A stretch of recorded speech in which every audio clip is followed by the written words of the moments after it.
Hello and welcome to the Guardian Football Weekly. It's a mailbag. I guess Mark Langdon would call it a bridge between the joy, agony of the World Cup and the start of the Premier League. You'd have thought after daily pods for so long, you might want to listen to something about the news or politics or food or what people did yesterday, but we can only conclude you have Stockholm Syndrome. This is your life and our life forever. So welcome. You can't get away. Your questions on football and life. This is today's Guardian Football Weekly. On the panel today, Jonathan Wilson, welcome. Morning, how you doing? Very well, thank you. Hello, John Brewin. Hello.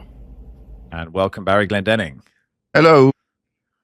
So we are recording the morning after the semi-final victory for Argentina over England, but you are listening to this at least a week after the World Cup has finished. So we're going to try. There are some England questions, but we'll start in the mode that hopefully we are all in as you listen to this. From Joachim says, what is your favourite thing to do in a football detoxing period like the one coming up? And don't say spend time with your family, because we all know that's not true. We'll get to that. Barry? Well, traditionally, I always enjoy watching the Tour de France as my bridge between the end of the domestic season and the start of the next one. But on this year, because of the World Cup and because we're in the States, it's more or less passing me by. And that's a bit of a shame, but I am keeping tabs on it. And I would suspect by the time this goes out, Tadej Pogacar will have won this year's Tour de France by about 5 hours and 26 minutes because he's unstoppable. I also enjoy watching crime procedural dramas and box sets. Right. Would you have a recommendation, Wilson, for Barry, of a crime procedural drama that could get him from the end of the World Cup to the start of the Premier League? Well, we were talking about Bosch last night, weren't we, Barry? That Yes. It turns out I'm actually slightly behind you on Bosch, but I've very much enjoyed Bosch. There's sort of three incarnations of it. There's Bosch Legacy, and then there's Ballard, which sadly is not about the Sunderland centre back. But I finished the first iteration of Bosch on the flight from Dallas to New York. So anybody who hasn't, it's not really a recommendation for Barry because he's already seen it. And indeed, you're well into Ballard territory. But anybody who hasn't watched Bosch, it's very good. And it's not Bosch is not the man who says Bosch and eats big Chinese takeaways. It's not that. No, it's Bosch man. Big John. Big John. It's not Big LA John. detective Harry Bosch. Yes. Got it. Played by Titus Welliver, who I suspect has the coolest name in the world, or actually has the two coolest names, because Harry Bosch, his full name is Hieronymus Bosch, after the Dutch, I think, artist, and the actor's name is Titus Welliver. He also was in Deadwood, but Bosch is very much set in Hollywood, based on the novels by Michael Connolly, who I'm also a big fan of. I'm reading one of his at the moment. And I very much enjoyed, while out and about in Hollywood, seeing places that I recognised from the Bosch TV series. And to confirm, you said he was in Deadwood, not in Jedwood. That would be different. John, what will you be doing for your detox? Well, like Baz, I do enjoy a bit of Tour de France. There will be I'm going to the England-Pakistan Test Series, and I'm also going to the Beyond the Gates Death Metal Festival. Yes, this is what I'm interested in. Yeah. Do you know what? Let me just read you the lineup and see what you think of these bands, shall we? That's, yeah. Where is it? Is it sort of it's in a Scandinavian wood, is it? And it's sort of like 10% stout that you have to drink and just yell loudly. That's sort of the vibe I'm getting. Go and burn a church. Yeah. Weirdly enough, one of the motifs is a burning church. Yes, so that and part of the law of the Norwegian black metal scene is actually the torching of churches, which is not a very nice incident. But anyway, so yeah, 2026. So some of your very big favourites here. Top Loader, Lighthouse Family. Yeah. Yeah. Dancing in the Moonlight played at the start and end of the set. So Testament, one of your favourites, yeah. The Mighty Electric Wizard, who I'm actually really looking forward to seeing. The Mighty Blood Incantation. Okay. Some of these I can't even read because they do the font writing. is Gothic. The font is yeah. So Spectral Wound, yeah, they sound good, don't they? It's a fairly root sounds one. Sounds like what Declan Rice had before the semi-final, doesn't it? Yeah, he ate the wrong lettuce and had a spectral wound. Yeah, Castle Rat. They sound good. The Ruins of Beverast, which sounds like some sort of Tolkien sort of offshoot, doesn't it? And my friend that I attend with this is very excited about the lineup. I just tend to go along and feel the vibes, and the vibes are great. Sure. It's very, very friendly. Bergen is a lovely place. Okay. Yeah, well, next week actually, which by the time people are listening to will be last week or a couple of weeks ago, I'm off to see the Maccabees in Bristol, which is not quite as intense, I suspect, as John's gig. But friend of the show, Felix White, is hopefully sorting me out for that. Good man. I was on the subject of yes, carry on. Last night I had a chat with Liam Frey from the Chord Scene as he called when we were debriefing, and he wished us all the best. Said and they're playing some gigs, so and he offered you a lot of love, Max. So there you go. So hi, Liam. I hope you're doing all right, mate. Yeah. I hope you're well as well, Liam. On the subject of not wanting to spend time with your family, actually, I cannot wait to see. It is amazing how much you miss your children. And Mrs. Rushden, having been away for this long, but I am on a promise to not say the words "I'm tired" for 6 weeks from the moment I land. I am not allowed to say. Doesn't matter how bone tired I am or what hour of the day they wake up. I am doing every morning and every night time for 6 weeks. That is the debt that I have racked up. So I cannot wait to see them. I miss them so much.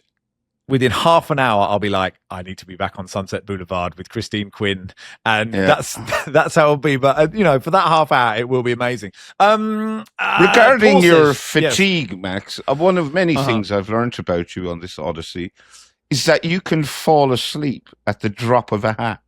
So, you will go to bed for 20 minutes and have an 18-minute sleep and then just get up. It's a superpower. I don't think you appreciate how lucky you are to be able to do that. Well, as I base my life on Jack Reacher, and he often said, sleep when you can. Like the Marines, you have to sleep when you can because you never know when the next attack is coming. And that attack here could just be another podcast. At home, it could be a child waking. But it is proper brush teeth, lights off, clothes off, in bed, 17 minutes, down, out. And that's the only way I can survive because you never know when your next sleep is coming. Yes, John? I think it goes for both of Jonathan and Max that they never know when the next pod is coming.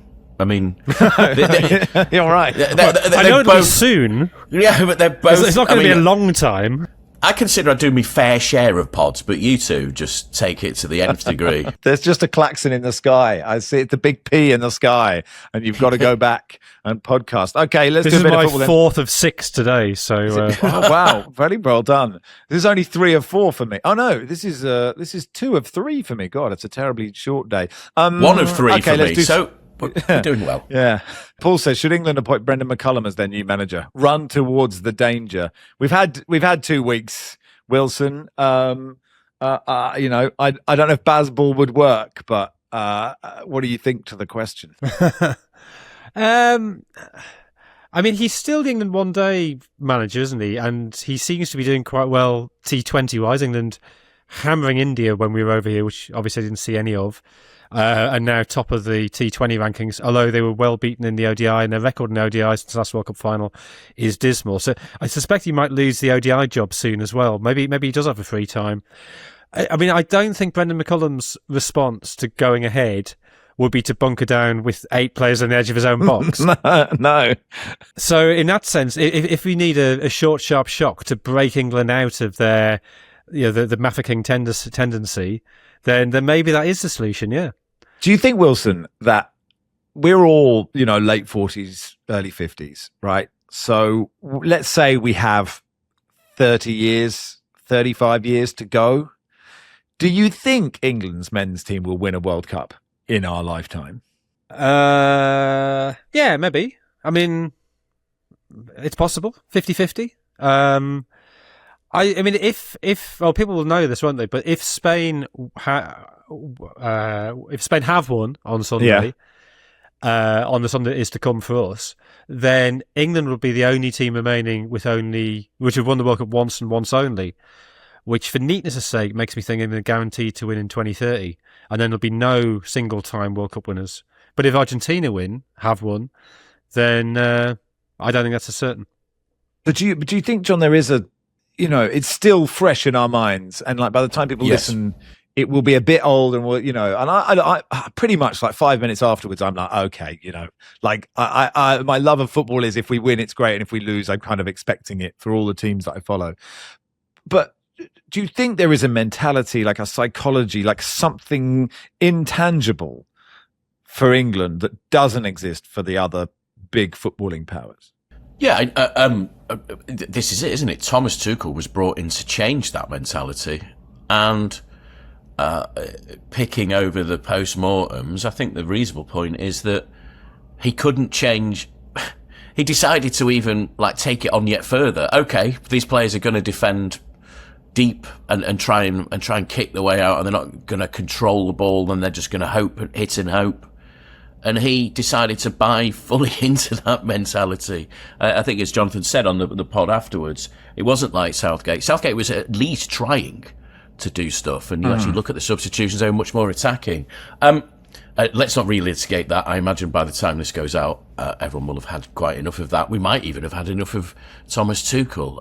Him and Keir Starmer could be holidaying together in Ibiza by the time this goes out, couldn't they? But it's...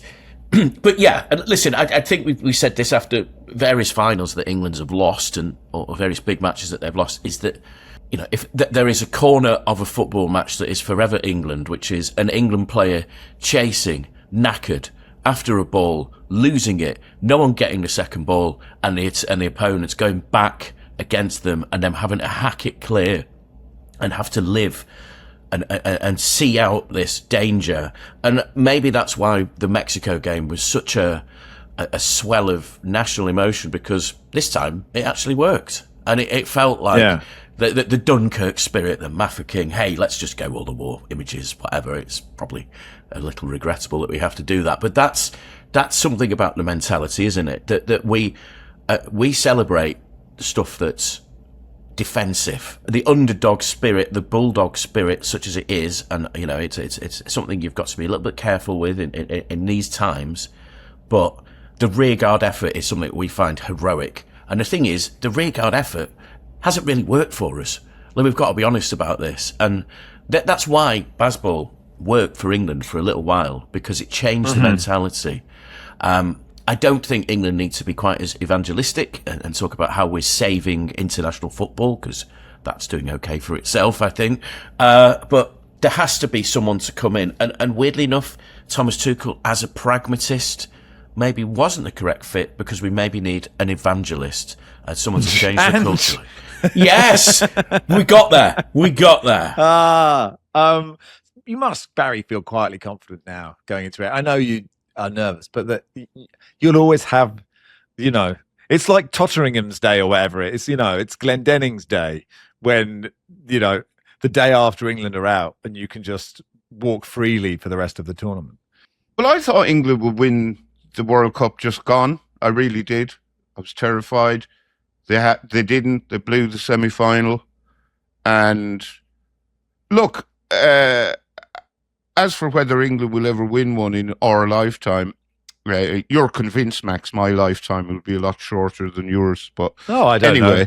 Let's not forget, there was, for a very long time, Spain's inability to win a World Cup was a standing joke. And then they won one, and they also won the Euros, was it twice? So I suspect at some point England will win one. And it'll be like, see also Paris Saint-Germain, their inability, or their almost heroic ability to mess up Champions League campaigns. and they've since got their act together. So I wouldn't worry too much if I was ye. But I think this one, for those of us who don't want England to win a World Cup, the one just gone will always have a very special place in our hearts. Yeah, I bet. Live shows coming up. 1st of September, Vicar Street in Dublin. 9th of September, Soho Theatre, Walthamstow. Guardian.co.uk/Football Weekly Live. The London show's being live streamed as well. So wherever you are in the world, you can watch it. And that'll do for part 1. Back in a second.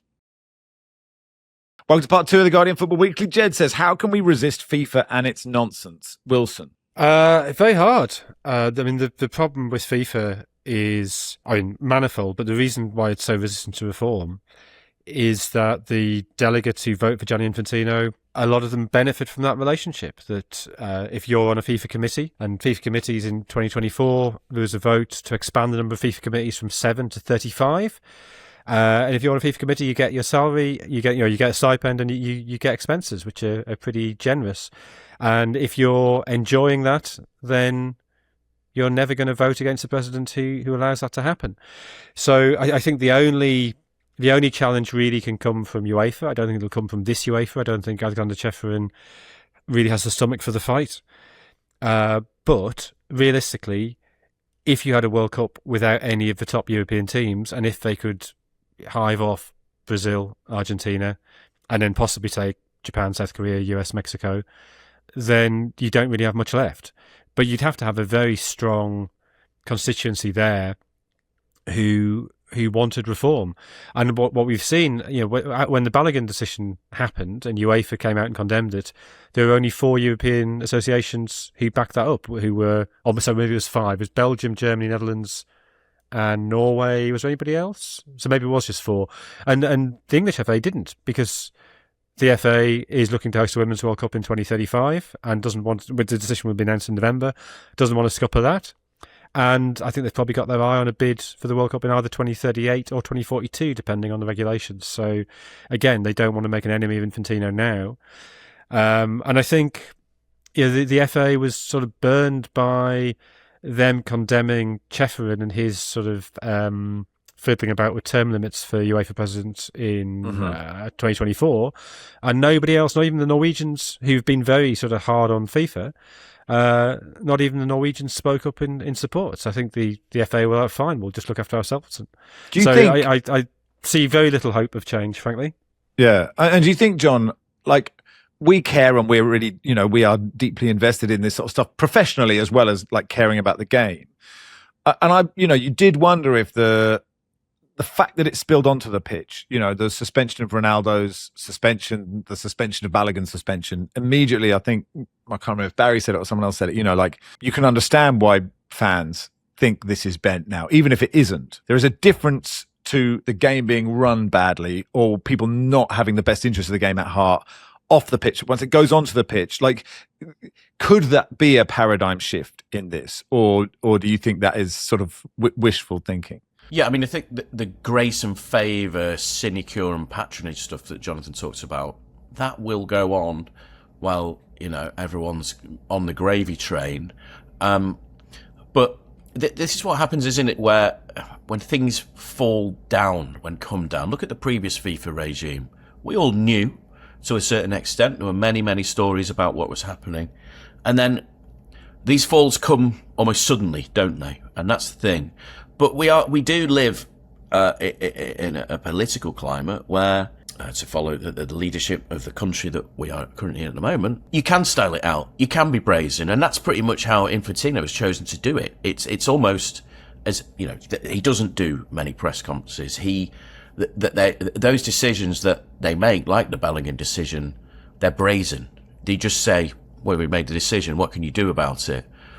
But as we've seen with the fall of Trump previously, and maybe that may come again, and he did come back, as you've seen in the UK with someone like Nigel Farage, who was riding very high, suddenly, if there's if they've let something slip, if there's a chink in the armour or something like that, that's when change can come. The issue is, as Jonathan alluded to, is who is willing of the other confederations, who are CEFA and UEFA, who have recently painted themselves as the anti-FIFA. You know, they've gone against hydration breaks, they've gone against various rulings that are taking part in this World Cup, but that's as far as it goes. We thought Philippe, we must credit, at this point saying that Infantino would never be a reformer of FIFA. That wasn't going to happen. But when the shit goes down, we need someone ready to actually take this on. But it may be impossible because the amount of interest involved, everyone wants a drink out of it, don't they? And that's the big issue, really. Well, I think when Blatter went down, we all thought Gianni Infantino would be the saviour, didn't we? And well, Philippe did not, to be fair. Yeah. Right, okay, yeah. Well, Philippe knows far more about this stuff than I do, but I always saw Infantino as this quite amiable, bald bloke who conducted Champions League draws and seemed harmless enough. And his reign at FIFA has us all pining for the good old days of Sepp. So who's Bring to back say Chuck that, Blazer, yeah. yeah, who's to say that if Infantino was to go for whatever reason, that his successor wouldn't be worse again? Because that, as Johnston has said, it's quite the gravy train chugging along there, and no one who's on board wants it to be derailed. And actually, there's a question, Wilson, on the criticism that you get if you criticise FIFA and Infantino is this is a very Eurocentric sort of view of things. And I suppose, you know, do football fans care anywhere, really deeply? And do football fans in those smaller countries that get the patronage from FIFA care at all? Like you know, or I mean, it's very hard to.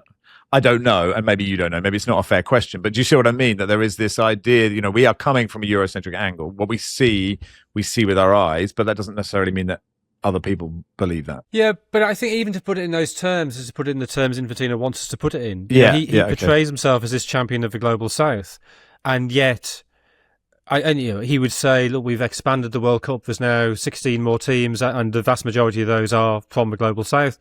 And you know, in many ways, that is a very good thing. It is a very positive thing. You saw him. He hasn't been anywhere near as vocal at this World Cup, but at the previous one, talking about how people in Europe should be silent for 3,000 years because of their past crimes. And you think, well, yeah, but right now we knew that in Qatar there were, I mean, however many thousand migrant worker deaths, at least related to World Cup projects.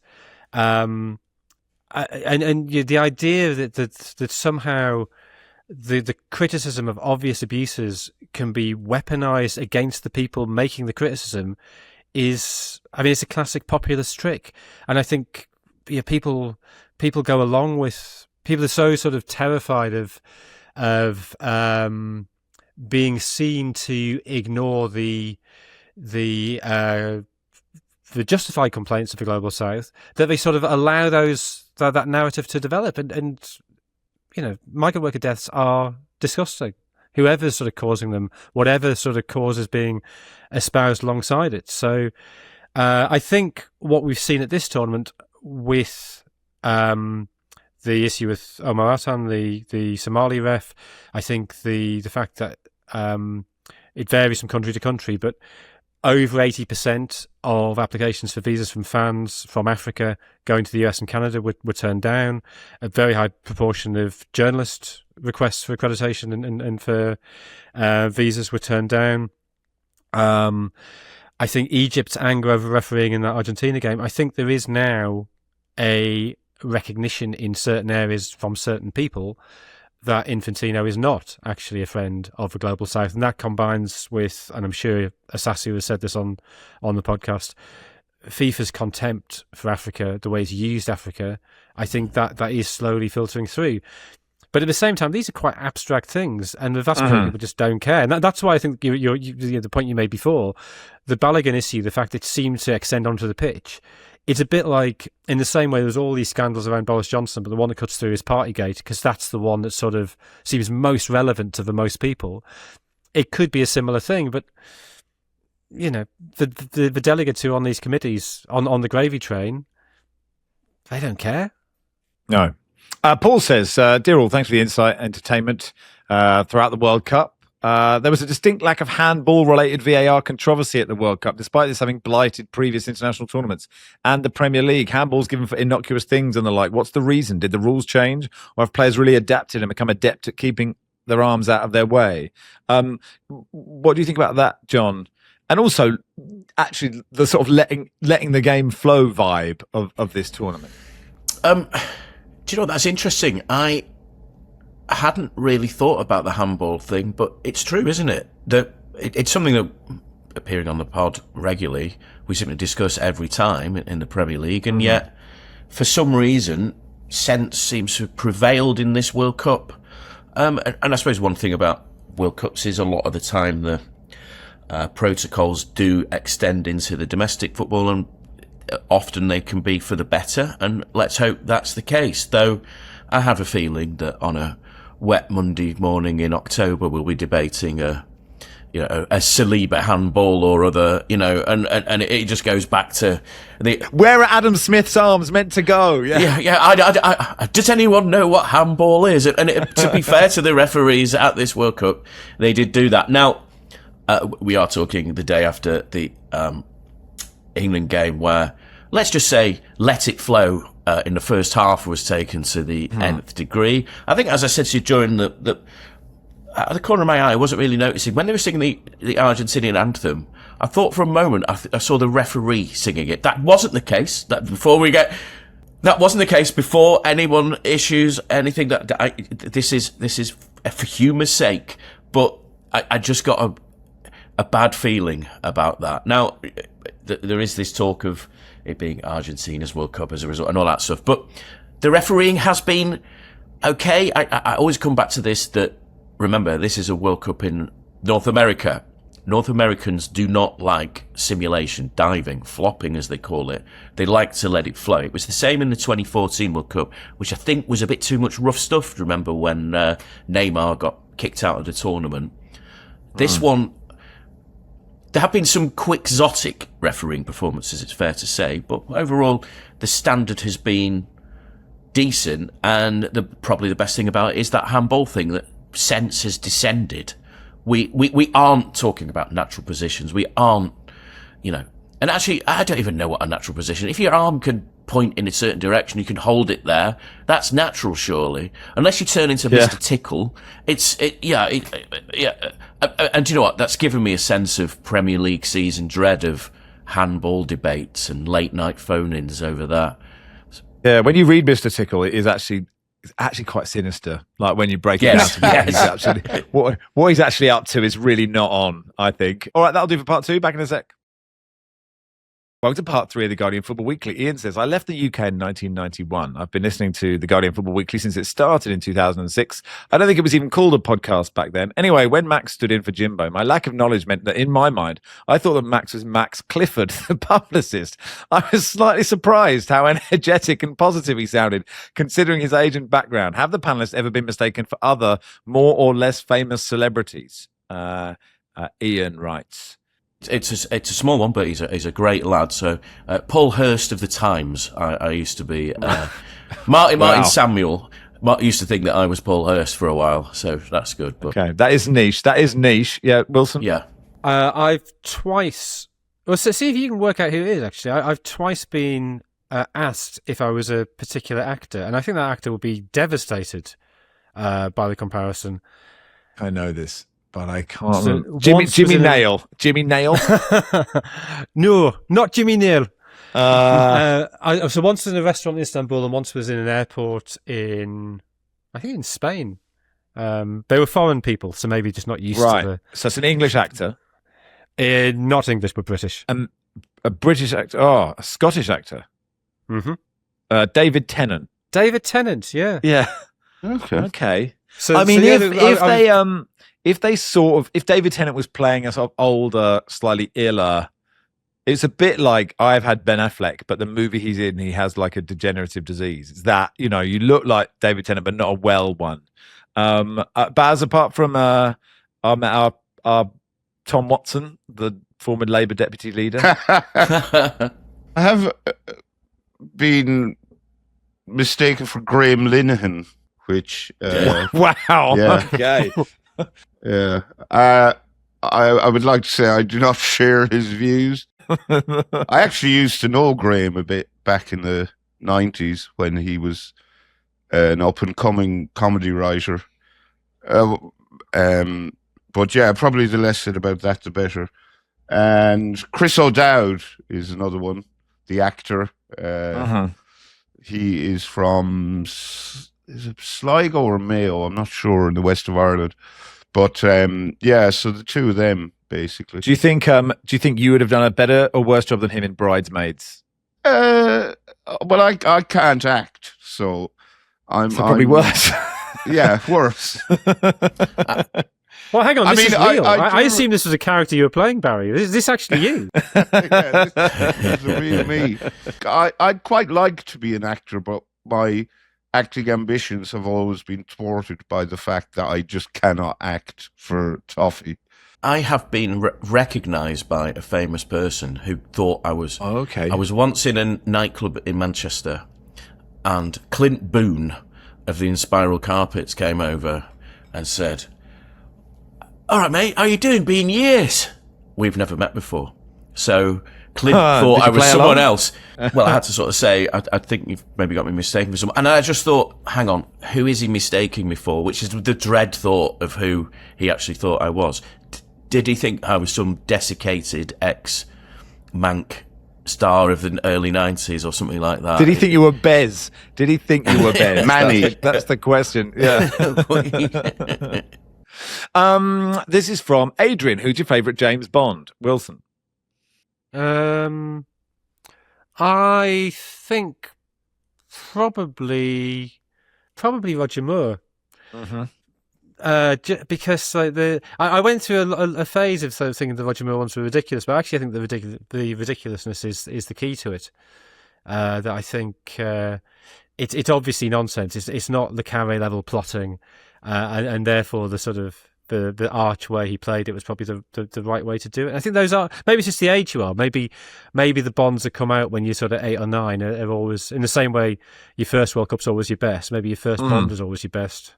Yeah, when you're just watching ITV at Christmas and it comes on. Yeah, so I suspect we're all Connery Moore types. Barry? Yeah, Connery for me. He would very much be my go-to Bond. But I can never remember, like, you could throw any Bond film at me, title, and I wouldn't know who the Bond was in it. But apart from The Living Daylights is Timothy Dalton. I'm confident. I'm quietly confident of that. Yeah. But apart from that, I'm not sure. John? It's got to be. Does Lazenby not? Lazenby doesn't get the credit. He always. Is Lazenby underrated? On Her Majesty's Secret Service, which is a Lazenby one, isn't it? That is probably the best Bond film. So from that point of view, maybe Lazenby is, in terms of, pound for pound, maybe he is the best.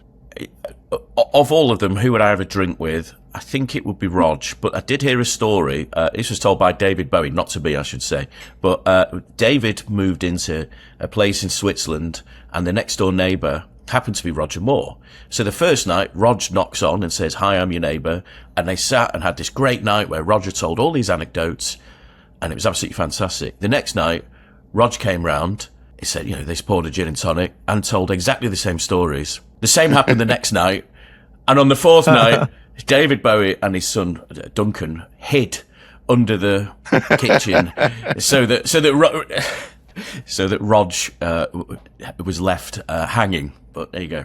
It's like reading Wilson's articles about Cristiano Ronaldo. TSP says, as a fan of analog technologies, I'm fascinated by Barry's use of a notebook rather than a laptop, like many journalists. Does he take notes in the notebook during a match and use those to compile his notes for each podcast? I don't see others on the pod referencing written notes. Just curious. Barry. Analog Barry. Yeah, I take notes, and I always use the same specific kind of notebook, which Barney remarked upon.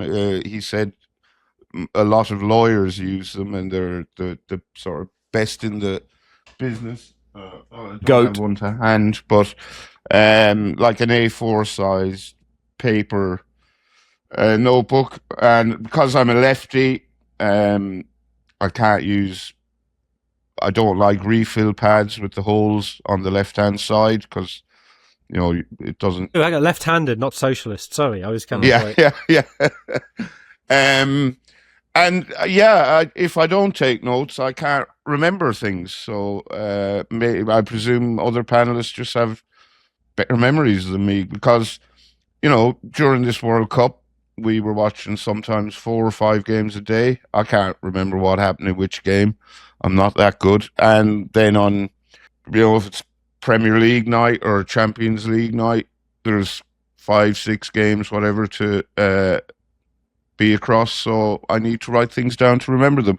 And I just prefer writing to using a laptop, longhand. Well, I'm old school. Yeah. Christian says, providing Mark Langdon isn't on the panel, if you could only eat 5 fruits or vegetables for the rest of your life, what would they be? Actually, if you've only got 5 between both fruit and vegetables, this is tricky. I will go to you first, Jonathan Wilson. Are we counting potatoes? We are counting potatoes. Potatoes, man. Well, potatoes definitely, because they're so versatile and varied. You can do lots with them. Yeah. I really like dates. Wow, dates is a big shout. Well, they're like toffee but healthy. Mm-hmm. They were the best thing about the Qatar World Cup for me was the great selection of dates in the supermarket. Interesting. Are they not full of sugar? I mean, yeah, but it's not such bad sugar as actual sugar. Figs. Refined. I'm a big fan of a fig. You'd go figs and dates in your 5. Yeah, I know they're not dissimilar. He's regular. He's regular. Yeah. Tomatoes. Can they play in the obviously. same plate? That's the thing. Can you play figs and dates together is the question, isn't it? Tomatoes, huge. And I guess onions. Just I could get a bit more flavour in there. Mm-hmm. Peppers, obviously. I've got a history of peppers. Yes. But no, I think figs and dates as my 2 fruits, and potatoes, Onions, tomatoes. Onions and tomatoes. Yeah. Wow. Okay. Barry. Well, I mean, if you're including potatoes and onions, Oh, hang on. I really Who- like cherries. I'm bringing cherries in for figs. Sorry. Okay. Cherries. Yeah. Okay. Yeah. Okay. Yes, Barry. I mean, you can't. Onions are such a staple of almost every meal that you have to go with onion. Potatoes, absolutely couldn't live without them. Peas, tomatoes, and You need a fruit. I need a fruit. Grapes. Okay. You turn them into interesting. wine, or just Yeah. I just like grapes. Good. I don't Good. eat That's a a good huge answer. amount of fruit, but I like grapes. Okay. Fine. Good reason to pick them, John. Yeah, I always say my favourite vegetable is onions, to the point where someone asked me the other day, would I eat an onion like an apple? Like, like bite from it, like, out of a bowl. I hope you wouldn't be as noisy as Max is. No, the only problem with that is that I'd only heard of one person that did that, and that was the Gloucestershire builder / serial killer Fred West, so it's probably not a good look. Well, I went to a play in Buenos Aires once, which I think was called Amenos tenemos cebollas. So at least we have onions. And the final climactic scene, this is a spoiler if anybody is going to see that play, is them eating onions like apples because it's all they got left. Wow. Yeah. I mean, you can't imagine an advert where, they've decided who can we get to be the face of onions and they pick Fred West. It doesn't seem right. Although I once, in my sort of wacky student days, we were putting like cash on the table to could you eat a lime in one bite? Here's £8. Josh, go for it. And Josh spent an hour with a lime in his mouth trying to get to pierce the skin, to get through the rubbery skin. And when the vitamin C hit him, and I think it was onion in 3 bites, and Fraser went for it. And his first bite, he really went big. And the sadness in his eyes and face and body, and for days and days, he was not right. Downstairs was a real problem. A friend of mine was once challenged to eat a pound of butter and ended up getting hospitalised. So there you go. Oh, God. And what do you say to the doctor? What possible conversation do you say? I just slipped. I slipped and the Lurpak went right in. Anyway, that'll do for our first mailbag. Nice variety there. Football Weekly is produced by Rory Simon and Matt Bentley-Viney. Our executive producer is Joel Grove. Back with the same sort of stuff next week.